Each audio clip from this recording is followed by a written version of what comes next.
What's up? We were out in the garden yesterday because I was checking on the garden because I hadn't been there in about 2 days, and we saw that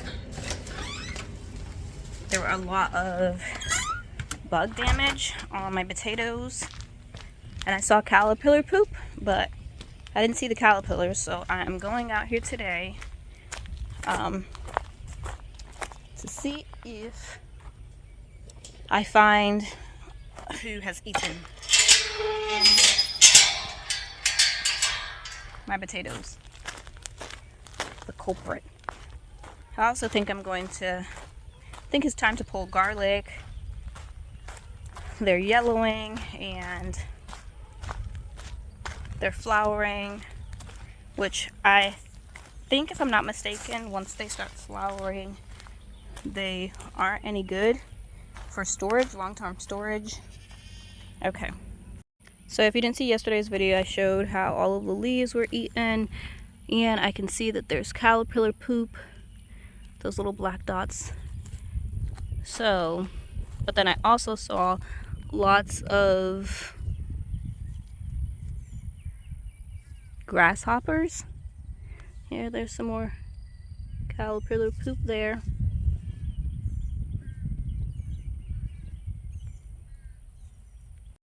Okay, I was just looking around on my plants, and I actually don't see any caterpillars, but I know that I have an infestation, yes, of, what are these called? Grasshoppers. So I actually looked it up, and it said that grasshoppers do eat potato leaves with an extreme outbreak, which I would say I have an extreme outbreak because they're all over, like hopping all over that bed and other beds. And it also said that what did it say when I looked it up? Oh, I looked up their poop and how the poop looks when grasshoppers poop, and it's more rectangular where caterpillar poop is more circular. So BT, I was gonna spray BT on because I was thinking that was caterpillar damage, but it's not. It's actually grasshopper damage is what I'm coming to the conclusion. So a few of you on yesterday's video said that BT won't work, but that DE will. So today it's not supposed to rain, but there's a big gray cloud right here in the sky. And although it's not supposed to rain, yesterday wasn't supposed to rain, and it definitely rained before my husband and I left the house. So I am going to try and put DE, diatomaceous earth. I have this big 50-pound bag. So I've had this big 50-pound bag since last year, and I didn't really use it last year. The problem I always have with using DE is that it becomes ineffective when it gets wet, and it's always so humid here in the summer, and that's when I need it, when the pests are out. And so I just never used it last year. I just dealt with the pests because I could never find a day anytime I thought like, oh, I'm gonna put DE, or I'm gonna spray, you know, BT or something. It's less like after rain they all become ineffective, and then I have to reapply, and I'm not about that life. So I don't like having to keep reapplying something, but I am definitely going to try the DE for these grasshoppers on all of my potato plants. I saw them in a tomato bed. I'm just going to put DE all over. And hopefully, since the forecast says it's not supposed to rain, hopefully they tell the truth and that gray cloud is lying.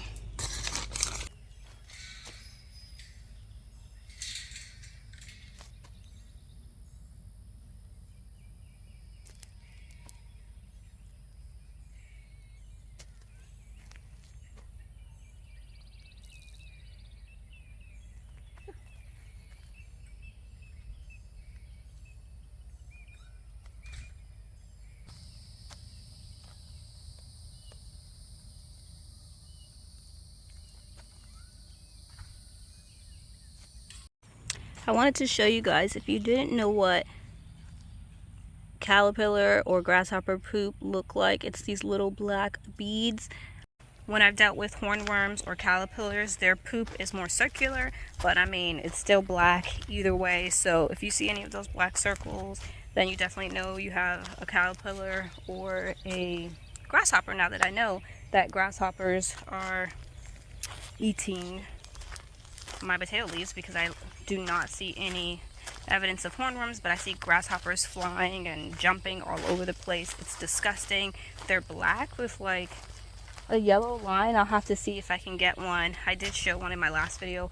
I'll have to see if I can get one. I was about to pick up this squash plant right here, and I saw that there was so this one's a trombonzino. This is my first year growing it, and there's already some on it. And then this one over here must be the cucuzzi squash. Last year I grew cucuzzi, and I don't remember it having the variegation in its leaves. So I didn't see a baby plant, but yeah, that's a cucuzzi right there. And then the trombonzino is very long and circular. Both of them are squashes. Like I said, I haven't grown the trombonzino before, but I grew cucuzzi last year, and it was amazing. And so I definitely want to grow some more this year, because it literally only like one or two filled up like a gallon Ziploc bag, and it was amazing. Ooh. I was talking, and then I looked over and saw this purple. This is a garlic, so flowering. I am going to go ahead and pull these garlic, because as you can see that they're for the most part they're starting to flower. I'm pretty sure that I've read that once onions and garlic start flowering, that they don't store as long, and so I want to go ahead and start harvesting them. This particular bed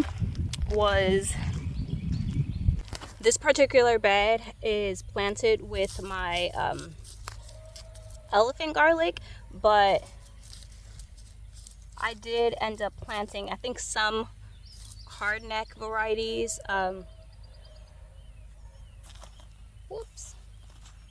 As well. I'm gonna pull this one and see. So this already had this.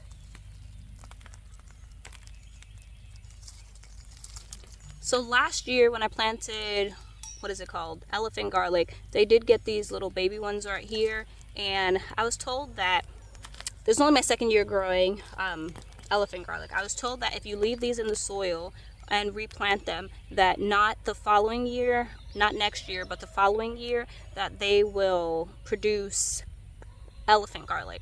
So those are like baby elephant garlics.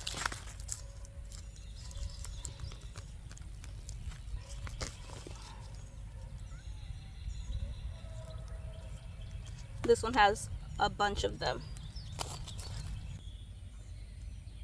So while those elephant garlics that I pulled were on the smaller side, I have Shadow is right here. Let's see, garlic silver rose. I think this garlic right here is a garlic silver rose. You can pull that now. Oh no, that's an onion actually. That's an onion. I forgot that I actually started onions from seed, red onions from seed, and I planted them here, and I completely forgot about them. So that is not a garlic. That's actually an onion, and there's another one. Pull that one out too.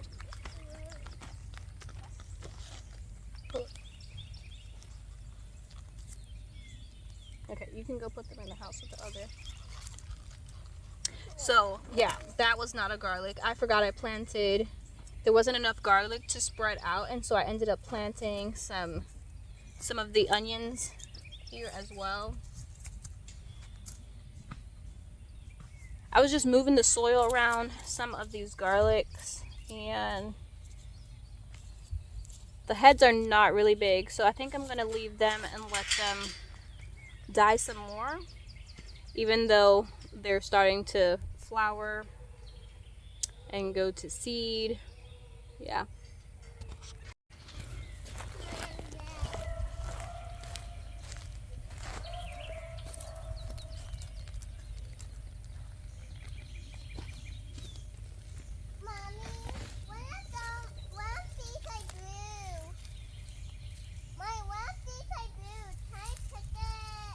No, it's not ready.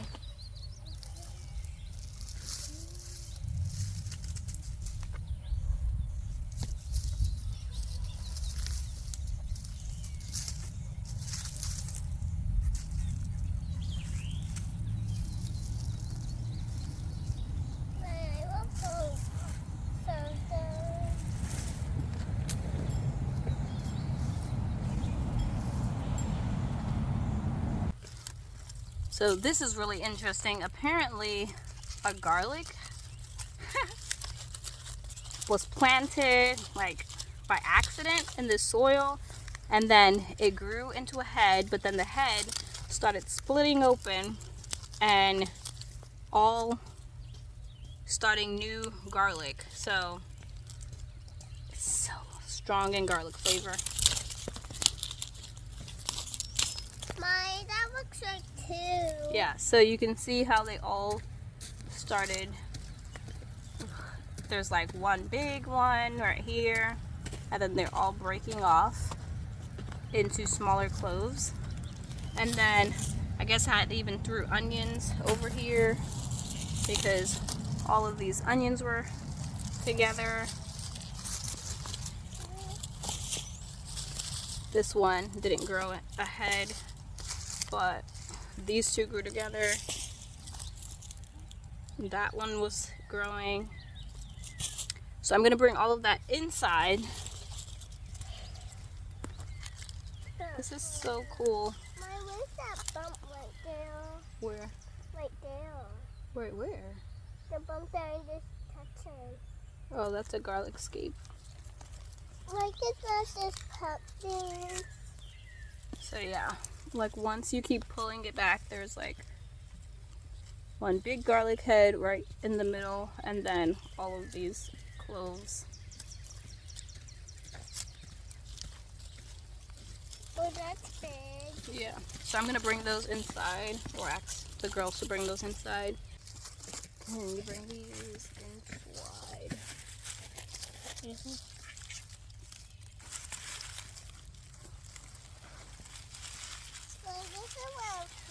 The sun has came back out again. I was looking down all of these beds to see what has germinated and what hasn't from that day when I planted all of my melons, all of my pumpkins, all of my cantaloupes, squashes, and by now I think everything that was supposed to germinate has germinated, and what hasn't I'm going to go ahead and start replanting. So I just called out the help of my girls to come help me because it's hot and I have somewhere to go. So my battery's about to die. This is where I'm gonna leave you guys. You guys already saw me plant these beds once before. Now I'm doing it again. So I'll see you guys tomorrow. Bye.